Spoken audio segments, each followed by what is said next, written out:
Hello everyone, today we are going to read NCERT class 6 chapter The Monkey and the Crocodile।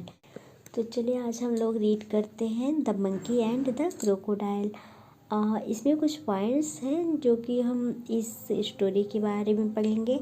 ये story Panchatantra से ली गई है जो कि जिसके राइटर विष्णु शर्मा जी हैं।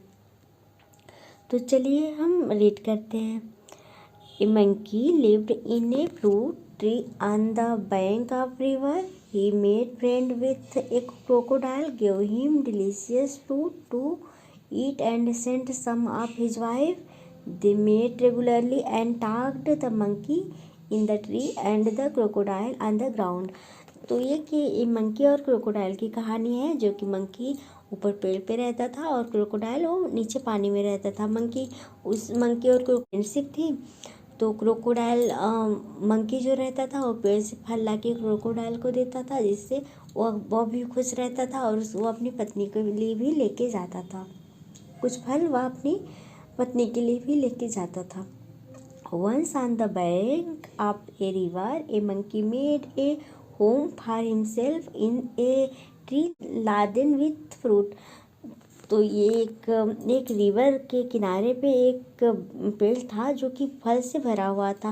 वहाँ पे एक मंकी रहता था। He lived in it happily, eating to his heart's content the fruit of his choice। तो एक जो मंकी रहता था वो ट्री पे अकेला रहता था। वहाँ पे बहुत सारे फल थे तो वो बहुत सारे फल खाता था और बहुत खुश रहता था।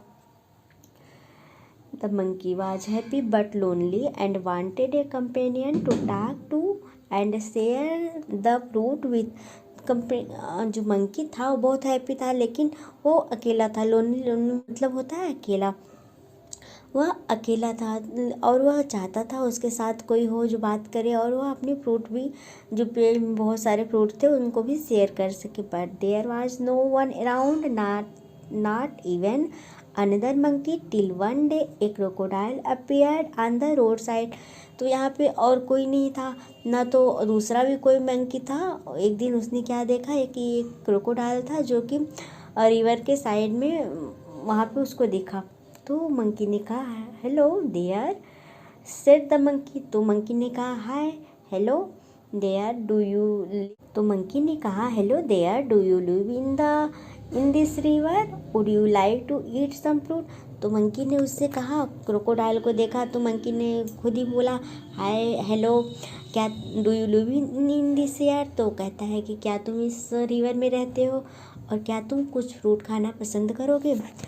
तो क्रोकोडाइल ने आंसर दिया good morning, replied the crocodile politely मतलब होता है नम्रता से। उसने बहुत ही अच्छे से रिप्लाई दिया। I did came here in search of food for myself and my wife, nice of you to offer me fruit.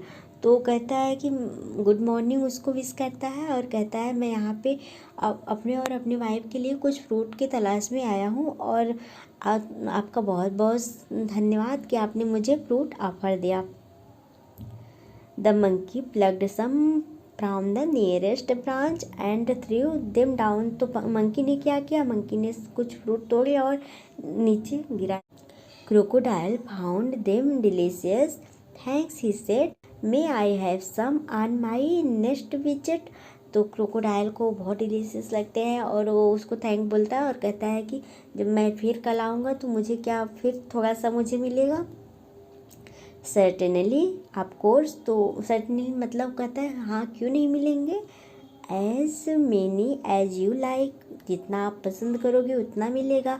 And some for your wife too, और कुछ आपकी पत्नी के लिए भी मिलेगा। Said the monkey do come again, I rather lonely है। यहाँ वो कहता है कि अच्छा आप यहाँ फिर से आना क्योंकि मैं यहाँ पे अकेला रहता हूँ। The crocodile visited the monkey regularly and ate the fruits which his host threw down. He took some home for his wife। तो क्रोकोडाइल वहाँ पे रोज़ आने लगा मंकी के पास और मंकी उसके लिए फ्रूट तोड़ के नीचे गिरा देता था। वो खुद भी खाता था और अपनी वाइफ के लिए भी घर ले जाता था। The monkey The monkey and the crocodile were now the best friends. They talked and were never tired of talking. कुछ टाइम के बाद क्रोकोडाइल और मंकी जो थे वो बेस्ट फ्रेंड बन गए और वो लोग बहुत सारी बातें करते थे, वो हमेशा बातें करते थे और कभी टायर्ड नहीं होते थे बात करने से. They talked about bird animals, about the village near by and the difficulties villagers faced in raising good crops for lack of rain. तो वो लोग बहुत सारी चिड़िया के बारे में, एनिमल्स के बारे में और जो वहाँ पे विलेज था पास में उन सब के बारे में बातें करते हैं. और ये भी बात करते हैं कि जिस टाइम पे कम पानी बरसता है और उस टाइम विलेजर जो गांव वाले रहते थे उनको क्रॉपिंग करने में, उनको जो अपनी फसल उगाने में कितनी मुश्किल आती है, कितनी डिफ़िकल्टीज आती हैं. One day the crocodile stayed with monkey longer than usual. His wife was annoyed, waiting, managing the little crocodile that had just been hatched. तो एक दिन जो क्रोकोडाइल था वो बहुत देर तक, जैसे रोज़ रहता था उससे बहुत देर तक मंकी के पास रुका. तो जो क्रोकोडाइल की पत्नी थी वो बहुत ज़्यादा इन्होंने मतलब होता है बहुत इरिटेट हो गए. न्यू बॉर्न जो बेबी हुआ था उसके बच्चे हुए थे, उनको संभालते संभालते उनके साथ मैनेज करते करते वो बहुत इरिटेट हो गई थी. She said, "Who is this friend of yours you are so fond of?" तो जब वो घर पहुंचता है तो कहती है, गुस्से में उससे कहती है, ये कौन तुम्हारे फ्रेंड है? पूछते हैं ना क्योंकि उसकी पत्नी थी. उसने पूछा, ये कौन सा तुम्हारा दोस्त है जो कि तुम इतना उसको पसंद करते हो? तो क्रोकोडाइल कहता है, oh he is very nice monkey, he replied. वो कहता है कि वह बहुत ही अच्छा मंकी है. He lived on fruit tree, he send fruit for you every day. You don't expect me to climb tree do you? तो कहता है वह एक बहुत अच्छा मंकी है और वो जो कि फ्रूट के जो फल के ब्रिज पे रहता है और तुम्हारे लिए जो मैं रोज़ फल लेके आता हूँ वही देता है. क्या तुम मुझसे एक्सपेक्ट करती हो कि मैं नीचे ज़मीन पे रहने और पानी में रहने वाला मैं पेड़ पे क्लाइंब कर पाऊँगा, मैं पेड़ पे चढ़ के तुम्हारे लिए फल ला सकता हूँ? तो वैसा कहता है वो. A nice monkey I am sure.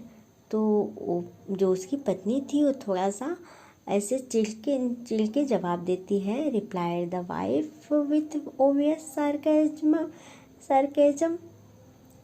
तो ऐसे सार्केज्म मतलब होता है वो थोड़ा सा चिढ़ के जवाब देना, थोड़ा सा चिढ़ाना कि ये nice monkey. If you ask me this monkey should be my food, I want to eat his heart so much. तो कहती है अगर तुम मुझसे पूछोगे तो ये मंकी मेरा भोजन होना चाहिए, मैं उसके हर्ट को खाना चाहती हूँ, मैं उसके हर्ट को खाने का मेरा बहुत मन कर रहा है. वाट ए फुलिश थिंग टू से. तो क्रोकोडाइल जो था वो बहुत तेज़ उस पर चिल्लाता है. Shouted the crocodile. तुम क्या ये मूर्खतापूर्ण बातें कर रही हो, तुम क्या ये मूर्खता वाली बातें कर रही हो? I can't kill a friend though I won't mind a monkey occasionally for a change the test. मैं तुम्हारे टेस्ट के लिए मैं अपने बेस्ट फ्रेंड को नहीं मार सकता क्योंकि वो बहुत ही अच्छा है, क्योंकि वो उसका दोस्त था और वो उसे मारना नहीं चाहता था. तो उसने कहा कि मैं तुम्हारे टेस्ट के चेंज के लिए मैं मंकी को नहीं मार सकता हूँ. You bring him hair order the wife. तो उसकी पत्नी ने उसे ऑर्डर किया, यू ब्रिंग हिम हियर, तुम उसे यहाँ ले आओ. I want to see him, मैं उसे देखना चाहती हूँ. So you can eat him never, declared her husband. है क्रोकोडाइल जिससे तुम उसे खा सको. नेवर, मैं ऐसा कभी नहीं करूँगा कि मैं मंकी को यहाँ लेके आऊँ और तुम उसे मार दो. His wife was furious and she dived in the hide herself at the bottom of the river, leaving the little ones to pester their father. उसकी जो पत्नी थी वो बहुत ज़्यादा गुस्सा हो गई और वो गुस्से में कहीं पानी में जाके नीचे बॉटम ऑफ रिवर अंदर जाके छुप गई और जो उसके छोटे छोटे बच्चे थे वो लोग उनको वो अपने फादर को परेशान करने लगे, बार बार एक ही क्वेश्चन बार बार उससे पूछ के उसको परेशान करने लगे। The crocodile was in serious dilemma. He loved his wife and was very fond of his wife too. तो क्रोकोडाइल डिलेमा मतलब होता है, डिलेमा मतलब कन्फ्यूजन, बहुत दुविधा में पड़ गया। वो अपनी पत्नी को भी बहुत प्यार करता था और अपने दोस्त को भी बहुत पसंद करता था। Finally he decided to be on the side of his wife. और अंत में उसने ये डिसाइड किया कि वो अपनी पत्नी की साइड लेगा। She was his life partner after all. वो उसकी लाइफ पार्टनर थी, इसलिए उसने सोचा कि वो मेरी लाइफ पार्टनर है, मुझे उसका साथ देना चाहिए। I know it's a sin to betray a friend but I have no choice. तो उसने सोचा, मैं जानता हूँ कि यह पाप है, अपने दोस्त को धोखा देना पाप है, लेकिन मेरे पास और कोई चॉइस नहीं है। He said to himself, I'll invite the monkey home and hope for the best। तो उसने अपने आप से सोचा, मैं मंकी को अपने घर पे इनवाइट करता हूँ और मैं ऐसा करता हूँ कि अच्छा ही हो, कुछ भी बुरा ना हो। My wife wants you over for a meal dear friend, said the crocodile when he visited the monkey next. You must come home with me today. तो कहता है, मेरी वाइफ ने तुम्हें भोजन के लिए इनवाइट किया है। और दूसरे दिन उस मंकी से मिलने जाता है तो कहता है कि मेरी वाइफ ने तुम्हें भोजन पे इनवाइट किया है और तुम आज मेरे साथ घर चलो। तो मंकी कहता है, with pleasure, said the monkey, I am no swimmer but can ride on your back and they set out. तो मंकी बहुत खुश हो जाता है, वो कहता है कि हाँ क्यों नहीं, मैं चलूँगा, लेकिन मैं तैर नहीं सकता हूँ, लेकिन मैं तुम्हारे पेट पे बैठ के वहाँ पे चल सकता हूँ। In the middle of the river where the current was strongest the crocodile could no longer hide his intention. Sorry my friend, said hesitatingly, but I have to go underwater now. I have brought you here to kill you. My wife cannot survive without eating your head. Goodbye। तो जब जहाँ वो नदी के बीच में पहुँचा, जहाँ नदी की धारा, करंट मतलब होता है नदी का बहाव, नदी की धारा को करंट बोलते हैं। जहाँ नदी का बहाव बहुत ज़्यादा तेज़ था तो वहाँ पे गया। फिर क्रोकोडाइल ने सोचा कि वो अपने फ्रेंड को धोखा दे रहा था, उससे बहुत बुरा भी लग रहा था, लेकिन फिर बाद में उसने सोचा कि अब तो ये यहाँ से भाग भी नहीं सकता, इसको मैं अपनी इंटेंशन बता देता हूँ। तो उसने कहा, सॉरी माय फ्रेंड, उसने कहा मेरे दोस्त सॉरी, बहुत तो awkward फील कर रहा है, मैं पानी के अंदर जाऊँगा क्योंकि मैं यहाँ तुम्हें मारने के लिए लाया हूँ। My wife can not survive without eating your heart. Good bye. कहता है कि मैं यहाँ तुम्हें मारने के लिए लाया हूँ क्योंकि मेरी वाइफ बिना तुम्हारे हार्ट को खाए हुए सरवाइव नहीं कर सकती, इसलिए मैं तुम्हें यहाँ पे लेके आया हूँ।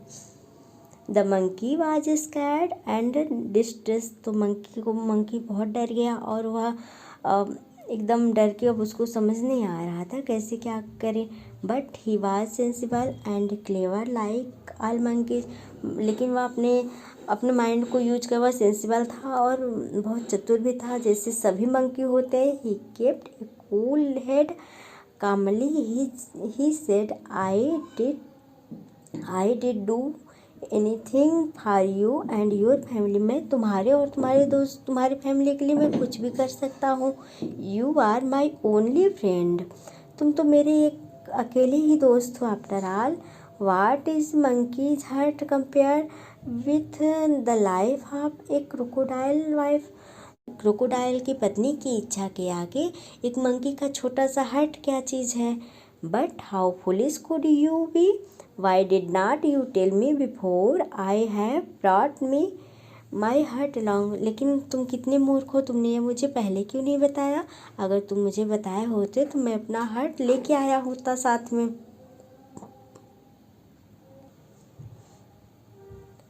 But where is your heart asked the crocodile innocently, I thought you carried it all the time. तो क्रोकोडाइल उससे पूछता है, अच्छा तो तुम्हारा हार्ट कहाँ है? इनोसेंटली मतलब बहुत सीधे से पूछता है, लेकिन मैंने तो सोचा तुम अपना हार्ट हमेशा लेके चलते हो। Oh dear what a mistake hissed the crocodile, they laughed loudly as the crocodile took a full turn to reach the tree. तो क्रोकोडाइल वो हिस मतलब जो क्रोकोडाइल आवाज़ निकालता है, उसने एक ठंडी आह भर के बोला, ओह डियर, एक कितनी बड़ी मिस्टेक है।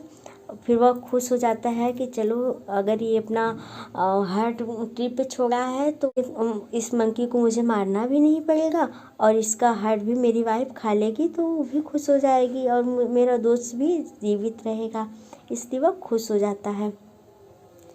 On the river bank, the monkey jumped onto the tree and heaved a deep sigh to relief। जैसे ही मंकी रिवर के बैंक पे पहुंचता है, जैसे वह किनारे पे पहुंचता है तो जंप करके ट्री पे पहुंच जाता है और वहाँ पे एक गहरी सांस लेता है, मतलब डीप साई मतलब गहरी सांस, आराम की सांस लेता है। He plucked a fruit or two from the nearest branch and throwing them down said, "Let your wife have some fruit rather than my heart." तो वो कहता है कि अच्छा, वो एक दो फ्रूट तोड़ता है और नीचे गिराता है, फिर कहता है कि अपनी वाइफ के लिए तुम कुछ फ्रूट ले जाओ, हार्ट की जगह तुम कुछ फ्रूट अपनी वाइफ के लिए ले जाओ। Fresh fruit are good for mind and body. ताज़ा फल जो होते हैं वो माइंड और बॉडी के लिए अच्छे होते हैं। Good bye friend and if you don't mind we won't meet again. तो कहता है गुड बाय और अब हम यहाँ पे कभी नहीं मिलेंगे। क्रोकोडाइल भी समझ जाता है कि मंकी क्या कह रहा है। अब उसको भी ये बात समझ आ रही क्योंकि वो उसको एक तरह से उससे बिट्राई कर रहा था, वो उसको धोखा दे रहा था, इसलिए अब उसको समझ में आ जाता है कि मंकी ने ऐसा क्यों किया। The crocodile sadder and wiser said a few tears which were genuine and turned back to go home. He was in a hurry to tell his wife a thing or two। Crocodile था वो बहुत ज़्यादा sad हो जाता है और उसको ये बात समझ में भी आ जाती है कि मंकी ने ऐसा क्यों कहा था। वो अपने घर वापस चला जाता है और वो अपनी वाइफ को हर चीज़ बताता है। तो ये रही हमारी story, a story from the Panchatantra. ये हमारी स्टोरी यहाँ पे फिनिश होती है। I hope you enjoy.